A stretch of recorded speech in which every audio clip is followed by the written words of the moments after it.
Hello, ഈ video നിങ്ങൾ കണ്ടു കാണും. ഇതിൽ ടൈറ്റിൽ എത്ര പേര് ശ്രദ്ധിച്ചെന്ന് അറിയത്തില്ല. ഇതിൽ കൊടുത്തിരിക്കുന്നത് സുധിച്ചേട്ടൻ്റെ 2ാം ചരമവാർഷിക ദിനത്തിന് നടന്ന പരിപാടി. അങ്ങനെയല്ല, ആ ഒരു ക്യാപ്ഷനാണ്. ഇതിൽ എത്രത്തോളം സത്യമുണ്ടെന്ന് അറിയത്തില്ല. പിന്നെ എന്തോ ആയിക്കോട്ടെ, എന്തെങ്കിലും പരിപാടി ആയിക്കോട്ടെ, അതൊക്കെ കാരണം സത്യം അറിയാതെ നമ്മൾ എന്തെങ്കിലും പറഞ്ഞിട്ട് കാര്യമില്ല. അതുകൊണ്ട് ചരമവാർഷികമൊക്കെ വിടാം. ഇതിൽ കമൻ്റൊക്കെ എന്ന് പറഞ്ഞാൽ ഭയങ്കര മോശമാണ് കൊടുത്തിട്ടുള്ളത്. അതിൽ സുധിച്ചേട്ടൻ്റെ വൈഫിനെ ഒരുപാട് പേര് കുറ്റം പറയുന്നുണ്ട്. ഈ കുറ്റം പറയുന്നവരോടാണ് എനിക്ക് പറയാനുള്ളത്, അത് അവരുടെ ലൈഫാണ്. കാരണം ജീവിക്കണമെങ്കിൽ എല്ലാവർക്കും പൈസ വേണം. നമ്മൾ ജീവിക്കണമെങ്കിൽ നമ്മൾ കൂലിപ്പണിക്ക് പോയോ എന്ത് പണിക്ക് പോയിട്ടാലും നമ്മൾ പൈസ ഉണ്ടാക്കുന്നുണ്ട്. അവരൊരു സ്ത്രീ ആയതുകൊണ്ട് തന്നെ നമ്മളെ പോലെ കൂലിപ്പണിക്കുന്നവർക്ക് പോകാൻ പറ്റത്തില്ല. അവരുടെ ആഗ്രഹം എന്താണെന്ന് അവർക്കത് തീരുമാനിക്കാം. അതനുസരിച്ച് അവർ പോകുന്നുണ്ട്. കാരണം അവരുടെ മക്കളെ പഠിപ്പിക്കാനും അവർക്ക് ജീവിക്കാനും കയ്യിൽ പൈസ വേണം. അപ്പോൾ അവരുടെ ആഗ്രഹം അത് തിരഞ്ഞെടുത്ത് അവരുടെ വഴിക്ക് അവർ പോകുന്നുണ്ട്. പിന്നെ എന്തിനാണ് വെറുതെ അവരെ കുറ്റപ്പെടുത്തി മോശം കമൻസുകളിട്ട് ഇത്രയും കുറ്റപ്പെടുത്തുന്നത്? അതിൻ്റെ ഒരു ആവശ്യമില്ലല്ലോ. അവർ നമ്മളെ കുടുംബത്തിൽ കയറി അവരെന്തെങ്കിലും നമ്മൾ അനാവശ്യം പറഞ്ഞാൽ ഇല്ല. നമ്മളെ ശല്യപ്പെടുത്തുന്നുണ്ടോ? ഇല്ല. എന്നാലും നമ്മൾ ഒരാൾ നന്നാവുന്നത് കാണുമ്പം പിടിക്കില്ല. ചുമ്മാ അവരെ പോയി വെറുതെ തോണ്ടി അവരെ കുറ്റം പറഞ്ഞ് അവരെ തെറി വിളിച്ച് അവരെന്തിനാണ് അങ്ങനെ ചെയ്യാൻ പോണത്, അവരെന്തിനാണ് ഇങ്ങനെ ചെയ്യാൻ പോകുന്നത്? അവരെന്തെങ്കിലും ചെയ്തോട്ട്. അതുകൊണ്ട് ദയവ് ചെയ്ത്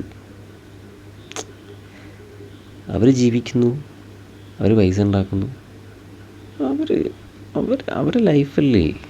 നമ്മളെന്തിനാണ് വെറുതെ അവരെ പോയി ഇങ്ങനെയൊക്കെ മോശം കമൻറ്റുകളിട്ട് കുറ്റപ്പെടുത്തിക്കൊണ്ടിരിക്കുന്നത്?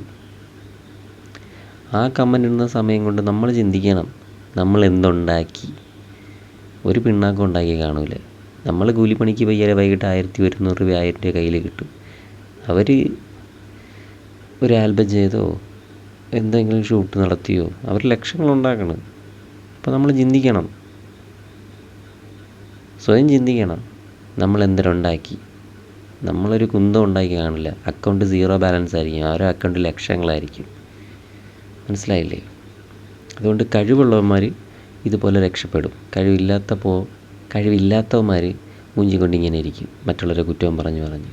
അതുകൊണ്ട് ദയവ് ചെയ്ത് അവരെങ്ങനെ ചിന്തിക്കുന്നു, അവരെങ്ങനെ ജീവിക്കുന്നു എന്നാലോചിച്ച് നമ്മളാരും ക്ഷമിക്കേണ്ട കാര്യമില്ല. അവർക്കറിയാം എങ്ങനെ ജീവിക്കണമെന്ന്. ഇനി അവർ അങ്ങനെ കാണിച്ചു ഇങ്ങനെ കാണിച്ചു എന്ന് പറഞ്ഞ് മോശം കമൻറ്റുകൾ കൊണ്ട് അഭിഷേകം ചെയ്യുന്നവരോട് എനിക്ക് പറയാനുള്ളത്, അവരാ ചെയ്യുന്നത് തെറ്റാണെങ്കിൽ നിങ്ങൾ കുറച്ച് പൈസ കൊടുത്ത് അവരെ സഹായിക്കുക. അപ്പം നിങ്ങൾക്ക് ആ ഒരു വിഷമം മാറുമല്ലോ, ഇല്ലേ? അത്രയെങ്കിലും പറയണ്ടേ? അതുകൊണ്ട് ദയവ് ചെയ്ത് നമ്മൾ മലയാളീസ് ഇനിയെങ്കിലും ഇതുപോലുള്ളവരെ മോശമായി കമൻറ്റുകളിട്ട് കുറ്റപ്പെടുത്താതിരിക്കുക. അവരും ജീവിക്കട്ടെ, അവരും ഈ ഭൂമിയിലുള്ളതല്ലേ. പിന്നെ ദൈവം ആരുടെ മകനൊന്നുമല്ലല്ലോ. അതുകൊണ്ട് എല്ലാവർക്കും ഈ ഭൂമിയിൽ ജീവിക്കാൻ അവകാശമുണ്ട്. അവരുടെ ആഗ്രഹങ്ങൾ നേടിയെടുക്കേണ്ട അവകാശങ്ങളുണ്ട്. എല്ലാ അവകാശങ്ങളുമുണ്ട്. അതുകൊണ്ട് നമുക്കാരെയും കുറ്റം പറയേണ്ട അവകാശം ഇല്ല എന്നാണ് എൻ്റെ ഒരു അഭിപ്രായം. ഇത് ആരെയും കുറ്റപ്പെടുത്താൻ വേണ്ടി പറഞ്ഞതല്ല. എനിക്ക് ആ കമൻറ്റുകൾ കണ്ടപ്പോൾ ഭയങ്കര വിഷമം തോന്നി. അപ്പോൾ അവർക്ക് എത്രത്തോളം അവർക്ക് ആ ഒരു വിഷമം വരും. അവർ ജീവിക്കട്ടെ, അത്രേ ഉള്ളൂ. വേറൊന്നും പറയില്ല. എൻ്റെ ഈ മെസ്സേജ് കണ്ടിട്ടുണ്ട് ആരും നന്നാവാനൊന്നും പോകുന്നില്ല. ഇനി ഇതിൻ്റെ താഴെ വന്നും കുറേ എണ്ണം തെറി വിളിക്കുക തന്നെ. എന്ത് കാര്യം? ഒരു കാര്യമില്ല.